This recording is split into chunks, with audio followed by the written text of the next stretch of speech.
یا ایہا النبی، اے پیغمبر صلی اللہ علیہ وسلم، حرض المؤمنین، آپ مومنوں کو باریے، علی القتال، جہاد پر، ان یکم منکم عشرون صابرون، اگر مسلمان 20 اور صبر کرنے والے ہو، یغلبوا مئتین، تو وہ 200 پر غالب آئیں گے،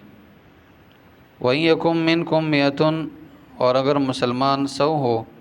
یغلبوا الفا، تو وہ ہزاروں پر غالب آئیں گے، من الذین، ان لوگوں پر، کفروا، جو کافر ہے، بِأَنَّهُمْ قَوْمٌ لَا يَفْقَهُونَ، اس لیے کہ کافر ایسی قوم ہے کہ وہ کچھ سمجھ نہیں رکھتے۔ گزشتہ آیتوں میں اللہ رب العزت نے جنگ بدر کے موقع پر حضور نبی کریم صلی اللہ علیہ وسلم کو تسلی دی تھی کہ اے محبوب صلی اللہ علیہ وسلم، اللہ تعالیٰ تیرے لیے کافی ہے اور ان لوگوں کے لیے بھی کافی ہے جنہوں نے آپ کی پیروی کی، یعنی اللہ تعالیٰ سب کے لیے کافی ہے، مسلمانوں کے لیے کافی ہے اس اعتبار سے کہ وہ مسلمانوں کی مدد کریں گے، اور کافروں کے لیے اس اعتبار سے کافی ہے کہ اللہ تعالیٰ ان کو ختم کریں گے، یعنی اللہ تعالیٰ کے سوا تو کوئی کافروں کو ختم نہیں کر سکتا ہے، تو اللہ تعالیٰ مسلمانوں کے لیے کافی ہے باعتبار مدد کے، اور اللہ تعالیٰ کافروں کے لیے کافی ہے باعتبار عذاب کے، باعتبار سزا کے، یعنی اللہ تعالیٰ سزا دیں گے۔ تو گزشتہ آیتوں میں حضور نبی کریم صلی اللہ علیہ وسلم کو تسلی دی گئی تھی، اب یہاں سے اللہ رب العزت حضور نبی کریم صلی اللہ علیہ وسلم کو ایک حکم دے رہے ہیں کہ صحابہ کرام کو قتال پر اباریے۔ حرض کہتے ہیں کسی چیز کا بار بار تذکرہ کرنا، ٹھیک ہے، بار بار تذکرہ کرنا، بیماری کا ایسے بڑھ جانا کہ بیمار کو بالکل ختم ہی کر دے، تو یعنی بیماری ہٹتی نہ ہو انسان کے جسم سے، حرض کہتے ہیں اس کو۔ تو حضور نبی کریم صلی اللہ علیہ وسلم کو اللہ تعالیٰ فرما رہے ہیں کہ قتال کا بیان اس حیثیت سے کیجئے کہ کبھی اس کا ذکر آپ چھوڑیں نہیں، اس لیے حضور نبی کریم صلی اللہ علیہ وسلم نے فرمایا الجہاد ماض الی یوم القیامہ، یعنی ایک بات کہہ دی، قیامت تک جہاد باقی رہے گا، کبھی ختم نہیں ہوگا، اتنی بڑی بات کہہ دی۔ تو جہاد ایک اہم چیز ہے، جہاد مسلمانوں کی بقا ہے، اسلام کی بقا ہے، دین کی بقا ہے، مساجد کی بقا ہے، مدارس کی بقا ہے، یعنی اللہ تعالیٰ کی ہر حکم کی بقا کے لیے جہاد ضروری ہے۔ اس لیے اللہ تعالیٰ صاف طور پر قرآن کریم میں فرما رہے ہیں وَلَوْلَا دَفْعُ اللَّهِ النَّاسَ بَعْضَهُم بِبَعْضٍ، اگر اللہ تعالیٰ بعض قوموں کو بعض کے ذریعے سے ختم نہ کرتا، لَهُدِّمَتْ صَوَامِعُ، تو جتنی بھی عبادت گاہیں ہیں، یعنی گرجا گھر ہے، وَبِيَعٌ وَصَلَوَاتٌ وَمَسَاجِدُ يُذْكَرُ فِيهَا اسْمُ اللَّهِ كَثِيرًا، یعنی جہاں کہیں اللہ تعالیٰ کی عبادت ہوتی ہے اس کے لیے کوئی نہ کوئی گھر بنایا ہوتا ہے، کوئی نہ کوئی کنیسہ، جیسے حضور نبی کریم صلی اللہ علیہ وسلم کے آنے سے پہلے گرجا گھر ہوا کرتے تھے، کنیسہ ہوا کرتے تھے، اس کے اندر لوگ عبادت کرتے تھے،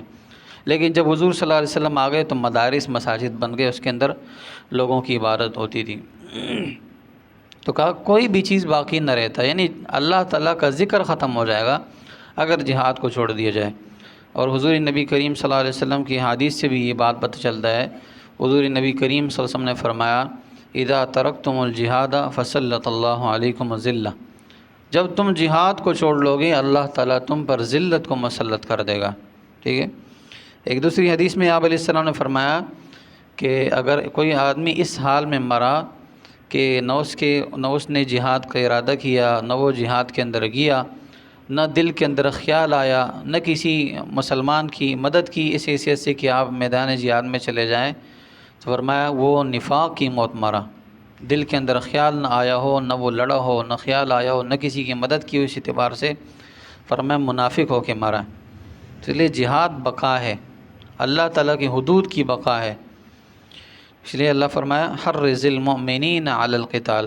مومنوں کو اباریے قتال پر، جہاد پر۔ اب قتال دو معنوں کے اندر استعمال ہوتا ہے، ایک تو یہ کہ کافر کے ساتھ لڑنا، ٹھیک ہے، اور ایک یہ ہے کہ مسلمانوں کے ساتھ لڑنا اس حیثیت سے کہ وہ دین کی طرف آ جائیں، ٹھیک ہے، یا تو اللہ تعالیٰ کا حکم کا انکار کر رہے ہو، یعنی بالکلی طور پر مان رہے نہیں ہو، یا مانتے تو لیکن کمی کوتاہی کی وجہ سے اس طرف آ رہے نہیں ہو، لہذا ان کے ساتھ قتال کرنا، لیکن زبان سے ان کے ساتھ لڑنا، زبانی اعتبار سے ان کے سامنے اللہ تعالیٰ کی آیتیں پیش کرنا، بھائی نماز کی طرف آ جاؤ، دین کی طرف آ جاؤ، اللہ تعالیٰ کے احکامات کی طرف آ جاؤ، زکوٰۃ کی طرف آ جاؤ، نماز کی طرف، روزوں کی طرف، حج کی طرف آ جاؤ، یعنی اللہ تعالیٰ کے احکامات کی طرف لوگوں کو بلانا، یہ بھی ایک جہاد ہے۔ اس لیے علماء نے لکھا ہے کہ جہاد 3 قسم پر ہے۔ ایک جہاد بالنفس ہے، یعنی نفس کے ساتھ لڑنا۔ انسان کے پاس اپنی جان ہی ہے تو جان لگا کے میدان جہاد میں جاتا ہے، دشمن کا مقابلہ کرتا ہے، تو کہا یہ جہاد بالنفس بالبدن، یعنی بدن کے ذریعے سے۔ جہاد بالمال دوسرے قسم پر، یعنی مال خرچ کرنا اللہ تعالیٰ کی راہ میں، یہ بھی ایک قسم کا جہاد ہے۔ اور جو ہے جہاد بالقلم، ایک جہاد بالسیف، جہاد بالمال، جہاد بالقلم، یعنی تلوار کے ذریعے سے لڑنا اور مال کے ذریعے سے لڑنا، اور اس طرح قلم کے ذریعے سے لڑنا، یعنی اللہ تعالیٰ کے دین کو پھیلانا۔ اس لیے دین کے اندر بھی بہت سارے ایسے لوگ نکل چکے ہیں جو بدعات خرافات کو رواج دے رہے ہیں، تو اس لیے ان کے ساتھ لڑنا بھی ایک جہاد ہے۔ اللہ تعالیٰ کے احکامات کی طرف بلانا اور حضور نبی کریم صلی اللہ علیہ وسلم کی سنتوں کی طرف بلانا اور بدعات سے، رسومات سے لوگوں کو بچانا، یہ بھی ایک جہاد ہے، ٹھیک ہے۔ اور اپنے نفس کے ساتھ جہاد کرنا، نفس کے ساتھ لڑنا، یہ بھی ایک جہاد ہے۔ مطلب نفس چاہ رہے کہ میں نماز نہیں پڑھوں گا، لیکن آپ نے نفس کی بات نہیں ماننی ہے، نماز پڑھنی ہے، تو یہ بھی ایک جہاد ہے۔ نفس چاہ رہے کہ میں نے روزے نہیں رکھنا ہے، لیکن آپ نے نفس کے ساتھ لڑنا ہے اور روزہ رکھنا ہے۔ نفس چاہ رہے کہ میں نے خرچ نہیں کرنا ہے، تو آپ نے اس کے ساتھ لڑنا ہے اور خرچ کرنا ہے خوب اللہ تعالیٰ کی راہ میں، نیکی کی راہ میں، تو یہ بھی ایک جہاد ہے، اور یہ اس کو جہاد اکبر کہا گیا ہے، یعنی بڑا جہاد ہے۔ آگے اللہ تعالیٰ مسلمانوں کو ایک خوشخبری دے رہے ہیں اور ایک دلاسا دے رہے ہیں، ٹھیک ہے۔ کوئی آدمی یہ کہہ دیتا ہے کہ بھائی سامنے جو لشکر ہے وہ بہت طاقتور ہے، اس کے ساتھ ہم نہیں لڑ سکتے ہیں، تو دوسرا آدمی اس کو کہہ دے میں تیرے ساتھ ہوں، ٹھیک ہے، تو صرف کوشش کر، باقی میرا کام ہے۔ تو اللہ تعالیٰ بھی کہہ رہے ہیں اِن یکم منکم 20 صابرون یغلبوا 200، اگر مسلمان 20 ہوں گے، یعنی اگر مسلمان 20 ہو، سامنے 100 کافر ہو، تو اللہ تعالیٰ 20 کو غلبہ دیں گے 100 پر، یعنی 20 کو اللہ تعالیٰ کمزور کر لیں گے۔ تو ایمان کی طاقت بہت زیادہ ہے، ایمان کی طاقت بہت زیادہ ہے، اس لیے مسلمان کو اندازہ نہیں ہے۔ اگر مسلمان کو اندازہ ہو جائے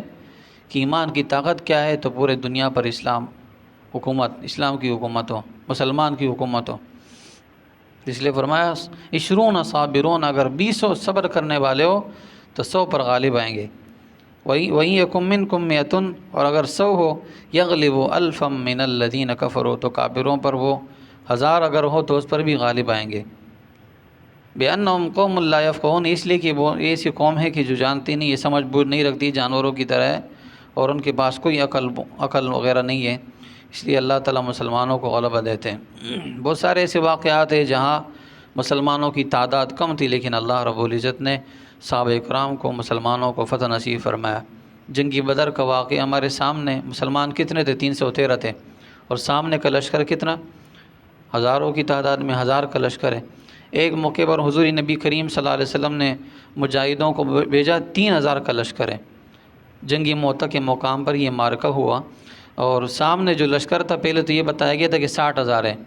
لیکن جب بعد میں پتہ چلا کہ وہ 2 لاکھ ہے، اللہ رب العزت نے 3000 کو 2 لاکھ پر فتح فرمایا، ٹھیک ہے، جن میں حضرت ابو دجانہ رضی اللہ تعالیٰ عنہ کے بارے میں آتا ہے کہ 40,000 کے قریب لوگوں کے ساتھ وہ اکیلے لڑے، ٹھیک ہے۔ تو یہ مسلمانوں کا ولولائی جذبہ ایمانی تھا۔ حضرت خالد بن ولید رضی اللہ تعالیٰ عنہ کے بارے میں آتا ہے کہ وہ لشکر میں گھس جاتے تھے اور کہتے تھے این الموت، موت کہاں ہے؟ تو ایسے ان کا جذبہ ہوا کرتا تھا، ایسے ان کی ایمانی طاقت ہوا کرتی تھی۔ اس لیے اللہ نے فرمایا وَإِن يَكُن مِّنكُم 100 يَغْلِبُوا أَلْفًا مِّنَ الَّذِينَ كَفَرُوا، اگر وہ 100 ہوں گے تو ہزاروں پر غالب آئیں گے۔ اللہ نے کر دکھایا، اللہ نے اپنی مدد دکھائی۔ بِأَنَّهُمْ قَوْمٌ لَّا يَفْقَهُونَ، ایسی قومیں کافر کہ وہ کچھ سمجھ بوجھ نہیں رکھتی ہے۔ اللہ سے دعا ہے اللہ تعالیٰ میں ان تمام باتوں کو سمجھنے کی توفیق عطا فرمائے۔